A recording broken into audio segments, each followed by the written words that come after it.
déjà parlé dans Retro & Magic de la série des Caesars et les autres city builders antiques du studio Impression. Mais Impression est également connu pour une autre saga de stratégie, celle des Lords of the Realm.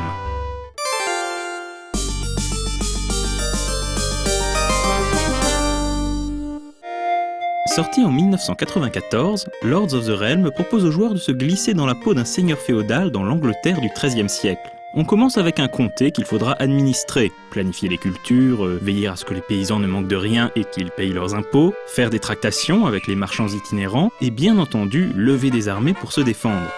Lorsque le joueur se sentira bien chez lui, il sera temps d'étendre son influence aux comtés avoisinants, par la force des armes s'il le faut.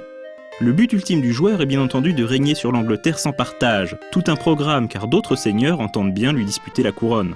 Le jeu alterne des phases de gestion tour par tour sur la carte de l'île et des batailles en temps réel encore un peu basiques.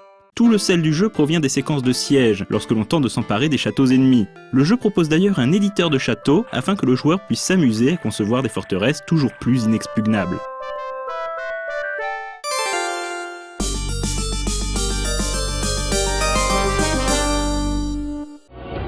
Entre-temps racheté par Sierra, Impression réalise Lords of the Realm 2 en 1996.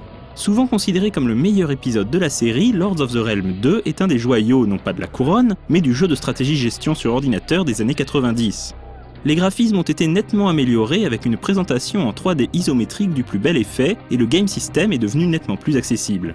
Là où le premier Lords of the Realm forçait le joueur à un micromanagement permanent de son royaume, Lords of the Realm 2 propose des mécaniques plus simples à comprendre mais conservant toutefois de nombreuses subtilités. Il faudra apprendre à gérer ses stocks de grains et de bétail, maîtriser le principe de la jachère et garder le peuple dans de bonnes dispositions afin d'éviter une révolte. Une part non négligeable du jeu est consacrée à la diplomatie et le joueur pourra nouer des accords et des alliances avec les autres seigneurs. Bien que ceci soit contrôlé par l'IA, le joueur pouvait s'amuser à rédiger lui-même les missives diplomatiques. En gros, on choisissait le ton du message et le contenu importait peu. On pouvait donc tout à fait envoyer une lettre d'insulte au baron pour lui demander une alliance. Certains joueurs l'ont fait en tout cas. Évidemment, la partie militaire n'a pas été oubliée. Les batailles en temps réel restent l'un des points forts du jeu, même si on ne contrôle que 3 types d'unités, archers, halbardiers et cavaliers.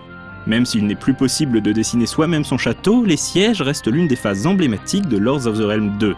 Enfin, une mention spéciale à la bande-son du jeu particulièrement réussie avec des musiques inoubliables composées par Keith Zizza.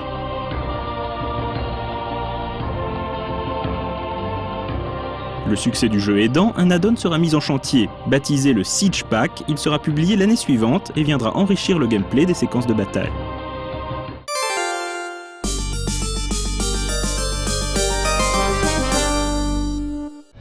Huit ans plus tard, Impression donne enfin un 3e épisode à la série, mais les joueurs auront bien du mal à reconnaître leur Lords of the Realm. Nous ne faisons pas ici référence à la direction artistique très particulière du jeu, qui a le mérite d'imposer une personnalité propre, mais bien au gameplay. Lords of the Realm 3 a en effet entièrement revu la formule, réduisant drastiquement l'aspect gestion pour se recentrer sur l'aspect militaire. Un système complexe de vassalité est désormais au cœur du gameplay. Plutôt que de gérer lui-même ses provinces, le joueur devra trouver des vassaux et les affecter à la gouvernance d'une région. Les batailles ont également fait l'objet d'un sérieux lifting et lorgnent clairement du côté de la série Total War, commencée 4 ans plus tôt. Aussi soignées soient-elles, ces batailles ne parviennent pas à faire disparaître le goût amer que laisse en bouche ce nouvel épisode.